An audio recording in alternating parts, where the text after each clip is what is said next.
live broadcast per se, because we also, our media enjoys freedom.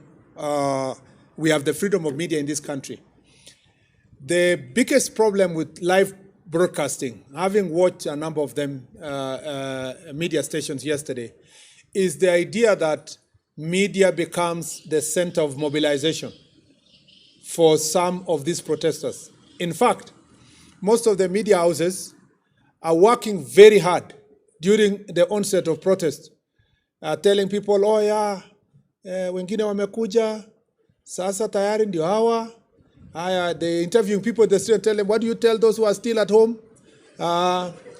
You see, they are participating, directly in mobilizing people to come. But what was even of greater concern to me is some of the media stations whose their job was directing the protesters. And they are saying, oh, now they are in Thika Road. As soon as they converge with the ones in Kiambu Road, the possibility is that they will pass through Museum and State House will be very near. You see, that is really very irresponsible journalism. Of course, the gentleman from Standard knows that Standard now has stopped being a newspaper. The headlines for the last 2 months or 3 months have always been about security and insulting people without resorting at one instance to ask for feedback from anybody, not even any person. Now they have these interesting headlines that pass judgment on the Inspector General of Police, the Minister, the President. Of course, the President lives on their headline. I understand the desire and the tough economic times for newspapers to sell. But that cannot happen at the expense of our country. And this is really of great concern to me, that the media houses were expected to have self-regulation. Apart from, at the end of the day, even the media houses are doing business in Kenya. If this country bans, just because you wanted to sell newspapers, you wanted to do media engagement, it's a loss to everybody.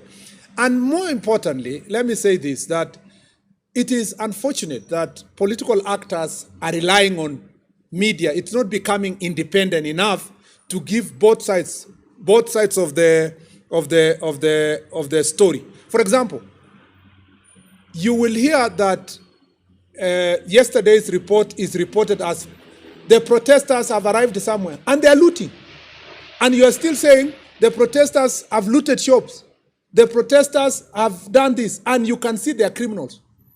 Meaning that the characterization of also the criminals, we are not taking the greatest responsibility as citizens. You've watched international media, except of course when they are reporting from Africa, and Nairobi especially, that they are very careful. When they are reporting about Israel, about America, about UK, they are very careful about their own countries. But when they come to our country, report it as it is. And some of the reporters are so happy, they think they have achieved because they are being, cheered in Western countries. They think it's very nice to come and report about your country negatively. This is the issue. That is the question we should be asking ourselves. The question of closing or not closing depends on the circumstance. You have to weigh between national interest and also the individual interests of media houses. The national interest at any given time will be weighed. And if it's necessary to close a media house so that you can serve the nation, of course you do it. You know that media played a critical role in 2007, 2008 post-election violence, and that some media houses were indicted for the role they played. We are not going to wait until they are indicted. We have to take precautionary measures to ensure that we protect the country. And that is important, that we do so. Unfortunately, I don't want to discuss about Justice Mwita, because when the chips are down, when the courts in Kikuyu were banned, a court order is not there to save the courts. When 2007 and 2008 violence happened, nobody looked for the Chief Justice that you swore in the president. It is the people who held offices like mine who are held responsible. So it's my duty first to take care of my country. It is easy. I can suffer a court order. I can pay for a court order or so forth, but I cannot pay for people's lives when they die. And I cannot return back the nation when it becomes a pariah state taken over by hooligans and gangs. So I would rather appear before a judge in a still working country and explain why I made a particular decision than to doubt myself and say, I cannot make this decision, and then tomorrow there is no country. There is even no judge to explain to. Because when this country burns, Justice Mwita and myself will all be the same. We'll probably be meeting in border between Kenya and other countries looking to be refugees.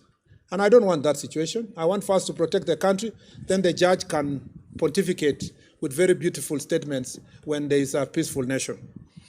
The other issue is